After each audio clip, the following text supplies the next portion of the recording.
गंगे वोटा मटिया पापा जीरौआ यानी दियौआ रे। गंगे वोटा मटिया पापा जीरौआ यानी दियौआ रे। गंगे वोटा मटिया माँ। हेलो दोस्तों, राधे राधे, नमस्ते, प्रणाम। आशा है स्वस्थ होंगे, अच्छे होंगे आप लोग। सीमा लोकगीत चैनल में आप लोगों का स्वागत है। तो इस वीडियो में हम बताने एक सुंदर प्यारा बेटी विवाह गीत लेकर आए हैं। तो कैसा लगेगा कमेंट सेक्शन में ज़रूर बताइएगा, और पसंद आए तो लाइक सब्सक्राइब ज़रूर कीजिएगा आप लोग। शुरू करते हैं हम अपने गीत को।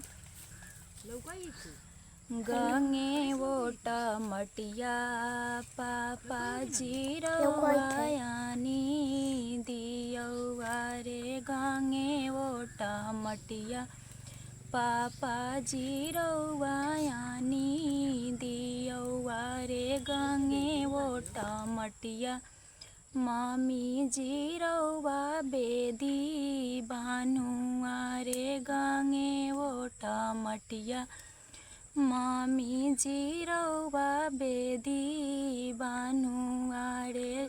मटिया चाचा जीरौआ यानी दियौआ रे। गंगे वोटा मटिया चाची जीरौआ बेदी बानुआ रे। कहल सुनल पापा जीरौआ माफ करुआ रे। स्वामी के पियरिया पापा जीरौआ पेने दियौआ रे। स्वामी के पियरिया पापा जीरौआ पेने दियौआ।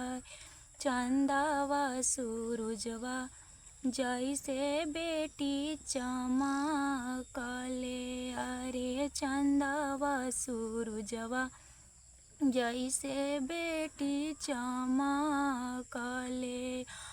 गेंदवा जैसे बेटी चमकले अरे। मोरावा मजूरवा जैसे बेटी बिहुसले अरे। मोरावा मजूरवा जैसे बेटी बिहुसले अरे। गेंदवा के फूलवा जैसे बेटी गमकले अरे। फलल फूलल रहे बेटी तोरो बाइया रे। फरल फूलल रहे जैसे बेटी बगिया हो। चम चम चमक बेटी ससुर सुखया रे। चम चम चमक बेटी ससुर सुख। तो ये वीडियो आप लोगों को कैसा लगेगा? यही एक छोटा सा प्यारा सा मेरा गाना था जो हमने आप लोगों को साथ शेयर किया है। आप लोगों को पसंद आए तो लाइक सब्सक्राइब ज़रूर कीजिएगा। हमारे साथ कोई गाने वाले नहीं हैं, हम अकेला गाते हैं। कोई गलत भी हो जाए तो क्षमा कीजिएगा आप लोग। और ये गीत पसंद आए तो लाइक सब्सक्राइब शेयर कीजिएगा। तब तक बाय। हम फिर मिलते हैं अगले वीडियो में।